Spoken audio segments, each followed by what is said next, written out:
नमस्कार, आपका स्वागत है फटाफट खबरों में। मैं हूं आपके साथ भावना रनौट।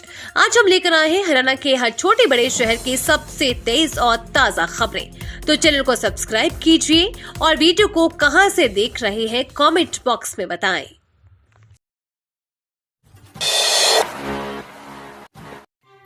बल्ले बल्ले, नायब सरकार ने दिया दीपावली गिफ्ट। बिजली कर्मचारियों को मिलेगा 2000 रुपए का बोनस। दीपावली पर बिजली कर्मचारियों को 2000 रुपए का गिफ्ट बोनस मिलेगा। दक्षिणी हरियाणा बिजली वितरण निगम यानी कि DHBVN की ओर से सभी दक्षिण अभियंताओं और कार्यकारी अभियंताओं को भी पत्र लिखकर निर्देश जारी किए हैं। DHBVN की ओर से सभी ग्रुप C व D के नियमित अनुबंधित और हरियाणा कौशल रोजगार निगम के जरिए लगे कर्मियों को 2000 रुपए का टोकन उपहार दिया जाएगा। हरियाणा में फेरबदल की तैयारी। नए मुख्य सचिव के आते ही बदले जाएंगे कई DC, SP, CMO में तैयार हो रही सूची। नए मुख्य सचिव के आते ही हरियाणा के अफसरशाही में बड़ा फेरबदल होगा। संभावना है कि प्रदेश के आधे जिलों के DC और SP बदले जाएंगे।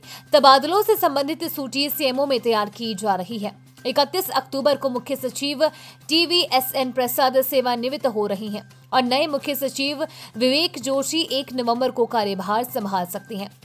उधर सीएम के प्रधान सचिव रहे V उमाशंकर सोमवार को केंद्र सरकार में ज्वाइन करेंगे। ऐसे में हरियाणा के मुख्यमंत्री के प्रधान सचिव का पद पाने को लेकर भी जबरदस्त लॉबिंग चल रही है। PS के लिए वरिष्ठ IAS अनिल मलिक, अनुराग रस्तोगी और विजेंद्र कुमार के नाम चर्चा में चल रहे हैं। ये श्री राम के उद्घोष कुरुक्षेत्र में योगी बोले, पलायन कोई धर्म नहीं और ना ही धर्म के हित में, लोगों को दी बधाई। पलायन कोई धर्म नहीं है और ना ही धर्म के हित में है। यही संदेश योगेश्वर भगवान श्री कृष्ण जी ने कुरुक्षेत्र की पावन धरा से पूरे विश्व को गीता के रूप में दिया था। ये बात यूपी के CM योगी आदित्यनाथ ने सोमवार को पिहोवा के पृथुदक पार्क में कही। वे सरस्वती तट पर डेरा से बाबा गरीबनाथ मठ में चल रहे 3 दिवसीय 8 मान 32 धुनी एवं शंखा ढाल भंडारे में बतौर मुख्य अतिथि पहुंचे थे। CM योगी ने जय श्री राम के उद्घोष से अपना भाषण शुरू किया तो पंडाल जय श्री राम के नारों से गूंज उठा। उन्होंने हरियाणा में तीसरी बार भाजपा की सरकार बनने पर हरियाणा के लोगों को बधाई दी। योगी ने कहा कि देश की प्रगति और उत्थान के लिए सभी को एक होकर कार्य करना होगा। जिस तरह से भारत की आजादी की लड़ाई लड़ी गई, उसी तरह भारत को आगे बढ़ाने की लड़ाई लड़नी होगी। पंजाब व हरियाणा ने 17 सालों में खोया 64.6 बिलियन क्यूबिक भूजल। ऐसे ही रहा तो जल्द ही बूंद बूंद को तरसेंगे लोग। पंजाब व हरियाणा में हुए एक अध्ययन में डरा देने वाली सूचना सामने आई है। 2003 से 2020 के बीच 17 वर्षों में हरियाणा ने 64.6 बिलियन क्यूबिक मीटर भूजल खो दिया है, जो इस तेजी से घटते संसाधन पर शहरीकरण के संभावित प्रभाव को रेखांकित करता है। IIT दिल्ली और नासा के हाइड्रोलॉजिकल साइंसेज लेबोरेटरी के शोधकर्ताओं का अनुमान है कि अगर इसे परिप्रेक्ष्य में रखा जाए तो भूजल की ये मात्रा लगभग 25 मिलियन ओलंपिक आकार के स्विमिंग पूल भर सकती है। निशांत यादव होंगे चंडीगढ़ के नए डिप्टी कमिश्नर। IAS विनय प्रताप सिंह का कार्यकाल पूरा। IAS निशांत यादव चंडीगढ़ के नए डिप्टी कमिश्नर होंगे। निशांत यादव 3 साल तक चंडीगढ़ के उपायुक्त रहेंगे। फिलहाल वो गुरुग्राम में बतौर डिप्टी कमिश्नर कार्यरत हैं। चंडीगढ़ के मौजूदा डिप्टी कमिश्नर विनय प्रताप सिंह का कार्यकाल पूरा हो चुका है। चंडीगढ़ के मौजूदा डिप्टी कमिश्नर विनय प्रताप सिंह नवंबर 2021 में चंडीगढ़ भेजे गए थे। विनय प्रताप सिंह हरियाणा कैडर 2011 बैच के IAS अफसर हैं। अभी विनय प्रताप की नई नियुक्ति को लेकर कोई आदेश जारी नहीं हुआ है। माना जा रहा है कि हरियाणा में जल्द ही IAS विनय प्रताप सिंह को किसी अहम पद की जिम्मेदारी दी जा सकती है। रत्नावली साहित्य, संगीत व कला का अद्भुत संगम। CM नायब सैनी ने शिल्प मेले में जलेबी और कई व्यंजनों का लिया आनंद। मुख्यमंत्री नायब सिंह सैनी ने कहा कि हरियाणवी लोक संस्कृति को पुनर्जीवित करने व युवा विद्यार्थियों में अपनी महान विरासत पर गर्व का भाव जगाने में रत्नावली महोत्सव अपनी सार्थक भूमिका निभा रहा है। रत्नावली साहित्य, संगीत व कला का एक अद्भुत संगम है। वो कुरुक्षेत्र विश्वविद्यालय के सभागार में आयोजित 4 दिवसीय राज्य स्तरीय रत्नावली महोत्सव में युवाओं को संबोधित कर रहे थे। राजस्थान हरियाणा में रोडवेज बसों के चलान का विवाद सुलझा, अरविंद केजरीवाल पर जमकर बरसे अनिल विज। राजस्थान राज्य पथ परिवहन निगम की बस में हरियाणा की एक महिला कांस्टेबल से किराया मांगने को लेकर प्रसारित एक वीडियो ने दोनों राज्यों के बीच विवाद की स्थिति पैदा कर दी है। बीते 2 दिन से हरियाणा में अचानक ही राजस्थान रोडवेज बसों पर कार्रवाई शुरू हुई। इसके जवाब में राजस्थान में भी हरियाणा की बसों के भी चलान काटे गए। हालांकि उच्च स्तरीय दखल के बाद अब दोनों राज्यों के बीच जारी विवाद समाप्त हो गया। अभी ये हाल तो दिवाली पर क्या होगा। देश के 32 सबसे प्रदूषित शहरों में 11 हरियाणा के। मौसम में बदलाव के चलते दिवाली से पहले ही दिल्ली से सटे शहरों में हवा दम घोंटू बन रही है। शहरों पर स्मॉग की चादर छाने लगी है। देश के 32 प्रदूषित शहरों में 11 अकेले हरियाणा के हैं। रविवार को देश के 5 शहरों की वायु गुणवत्ता बेहद खराब श्रेणी में रही और इनमें से 4 शहर दिल्ली एनसीआर के हैं। देश में सबसे खराब हवा राष्ट्रीय राजधानी दिल्ली की रही, जहां वायु गुणवत्ता सूचकांक 356 दर्ज किया गया।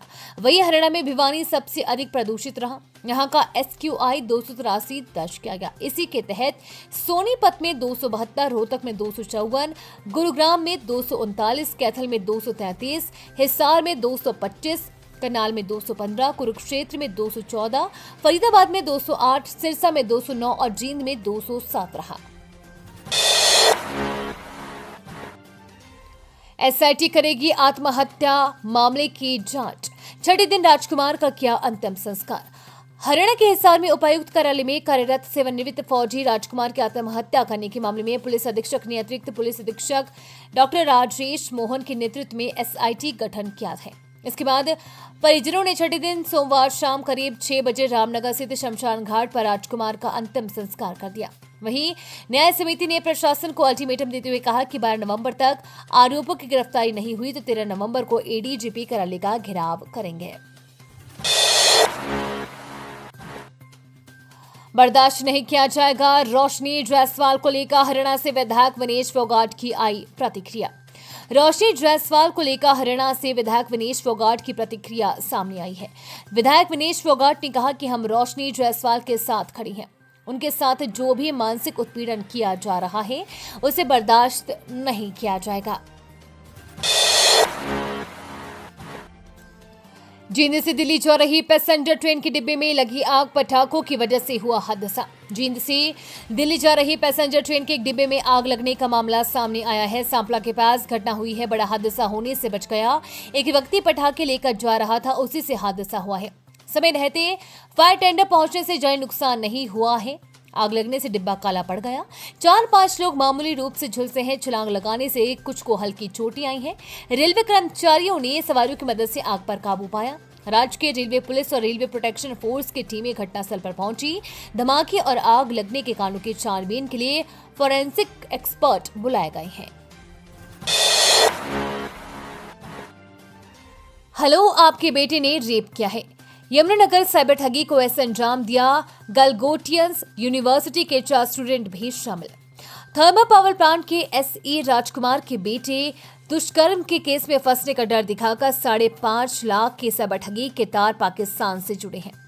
साइबर क्राइम थाना पुलिस की टीम ने गलगोटिया यूनिवर्सिटी ग्रेटर नोएडा के 4 विद्यार्थियों को गिरफ्तार किया है। इन विद्यार्थियों के खाते में ठगी के रुपए मंगवाए गए थे। जिस नंबर से कॉल कर ठगी की गई उस नंबर में पाकिस्तान का कोड है। लेटर बम ने किया धमाका। यौन शोषण के शर्मनाक आरोप में घिरे जींद के SP, जाने कौन है सुमित कुमार IPS। हरियाणा के IPS अधिकारी पर यौन शोषण के आरोपों के मुख्यमंत्री के आदेश पर महिला IPS अधिकारी जांच कर रही है। वहीं हरियाणा महिला आयोग ने भी मामले पर कड़ा संज्ञान लिया है। आयोग के अध्यक्ष रेणु भाटिया ने रविवार को हरियाणा के DGP से मामले की निष्पक्ष जांच करने के लिए कहा है। ये थी आज की फटाफट खबरें। हम मिलेंगे अगले बुलेटिन में। तब तक के लिए धन्यवाद और जय हिंद।